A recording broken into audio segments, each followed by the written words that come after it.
وہ بتایا جائے کہ یہ لانگ ویکینڈ نہیں کہ باہر نکل جائیں بلکہ پیٹرول بچانا ہے۔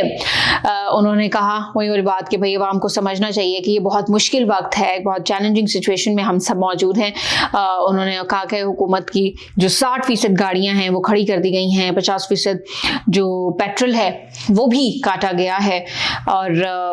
ہائی آکٹین کی قیمت بڑھانے سے 9 ارب روپے ملے ہیں۔ اب ایک آپشن اس وقت لاک ڈاؤن ہے، اسمارٹ لاک ڈاؤن ہے، جس کا کل میں نے ذکر کیا تھا کہ چونکہ چاروں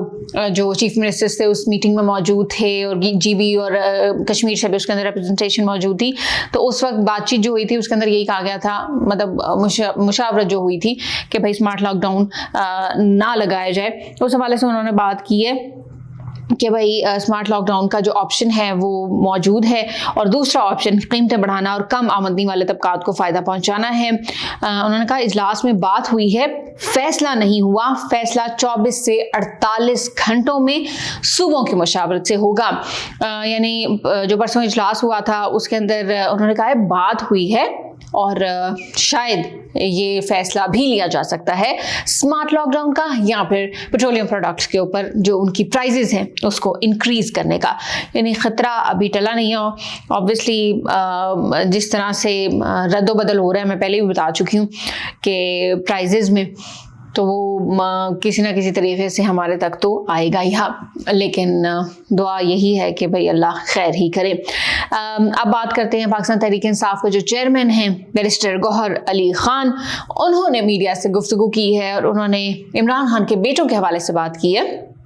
کہ بھئی ہمارے لیے سب سے پہلے پاکستان، اگر عمران خان کے بیٹے بھی پاکستان کے خلاف کوئی بات کریں گے تو ہم ان کو جو ہے نا وہ ہرگز سپورٹ نہیں کریں گے۔ ہم سب جانتے ہیں کہ کچھ دنوں پہلے جس طرح سے خبریں آئی تھیں عمران خان کے بیٹوں کے حوالے سے، جس طرح سے انہوں نے کچھ لوگوں کے ہمراہ وہ لوگ گئے تھے، اور پھر وہ سوشل میڈیا پر کافی زیادہ اس حوالے سے بات ہوئی تھی، ٹی وی چینلز پہ بھی اس حوالے سے بہت زیادہ بات ہوئی تھی، ٹاک شوز میں بھی بات ہوئی تھی۔ تو اسی تناظر میں انہوں نے بات کیا کہ اگر پاکستان کے خلاف وہ بات کریں گے تو ہم ان کے ساتھ جو ہے نا وہ نہیں کھڑے ہوں گے۔ انہوں نے کہا کہ بھئی پاکستان کے خلاف کوئی بات برداشت نہیں کر سکتے، ہمیشہ پاکستان کا ساتھ دیا ہے۔ مشرق وسطیٰ کی جو موجودہ سچویشن ہے اس کے اندر سعودی عرب نے بہت اچھا کردار ادا کیا ہے، اور میں بتا ہی چکی ہوں کہ جس طرح سے عمران خان کے بیٹوں کا وہ جو ایک تنازع سامنے آیا تھا، اور جس طرح سے انہوں نے کچھ متنازع لوگوں کے ہمراہ جنیوا میں ایک پروگرام میں شرکت کی تھی اور وہاں پر اسپیچ بھی کی تھی، تو اس کے بعد یہ جو ہے نا تنازع پیدا ہو گیا تھا، اور اس کے اوپر جو چیئرمین پاکستان تحریک انصاف ہیں انہوں نے اب ریئیکشن بھی دے دیا ہے۔ آخر میں بات کریں گے وزیر اعلیٰ خیبر پختونخوا سہیل آفریدی کے معاون خصوصی ہیں شفیع جان۔ خیر شفیع جان بھی بڑے خبروں میں رہتے ہیں، وہ کوئی نہ کوئی اسٹیٹمنٹ ایسی دیتے رہتے ہیں کہ میں خبروں میں رہوں۔ خیر اس دفعہ انہوں نے کہا ہے کہ عمران خان کی رہائی کے لیے تنظیم سازی کا عمل تیزی سے جاری ہے، اور اب تک 10,000 سے زیادہ نوجوان رجسٹرڈ ہو چکے ہیں۔ وہ جو رہائی فورس بنانی ہے نا اس حوالے سے وہ بات کر رہے ہیں، اور انہوں نے کہا اس سلسلے میں بھرپور انداز میں کیمپس بھی لگائے جا رہے ہیں، اور صوبے بھر میں 272 کیمپس جو ہے نا وہ قائم کیے جائیں گے۔ میڈیا سے انہوں نے گفتگو کی تھی، اور اس کے اندر انہوں نے کہا ہے کہ خیبر ڈیجیٹل فارمنگ پلیٹ فارم بھی لانچ کیا جا رہا ہے، اور جس کے ذریعے پورے پاکستان سے جتنی بھی یوتھ ہے اس کو انگیج کیا جائے گا اور باقاعدہ ممبرشپ دی جائے گی۔ اور انہوں نے کہا کہ اندازہ تو ہو رہا ہے جس طرح سے ہمیں فیڈ بیک مل رہا ہے تو جلد 1 لاکھ کا ہدف وہ مکمل کر لیا جائے گا، اور ویسے ان کا جو ہدف ہے وہ تقریباً 10 لاکھ کے قریب ہے،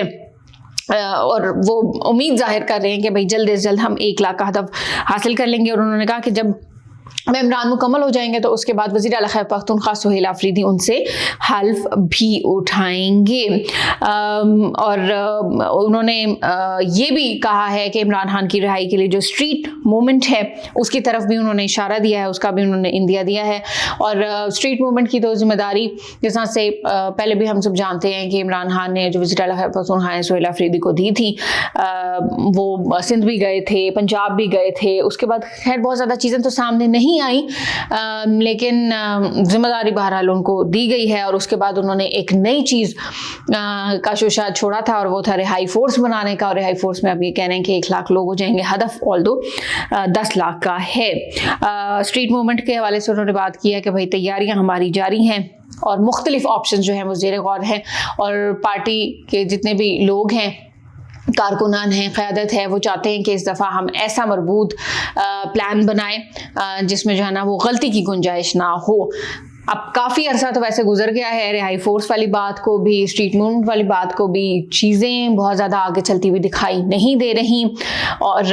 جس طرح سے بار بار شور کیا جاتا ہے کہ بھائی ہم عمران خان کی رہائی کے لیے سارا کچھ کر رہے ہیں، تو مومنٹم جو ہے نا وہ کافی زیادہ سلو ہے۔ اگر وہ چاہتے ہیں تو پاکستان تحریک انصاف کو اپنی جو ہے نا وہ پیس بڑھانی پڑے گی، اور اس کے لیے ضروری ہے کہ پارٹی میں اتفاق ہو۔ یہ تھا آج کا سیاست راؤنڈ اپ۔ انشاءاللہ اگلے ایپیسوڈ میں آپ سے پھر ملاقات ہوگی۔ اپنا بہت سارا خیال رکھیے گا۔ پاکستان زندہ باد۔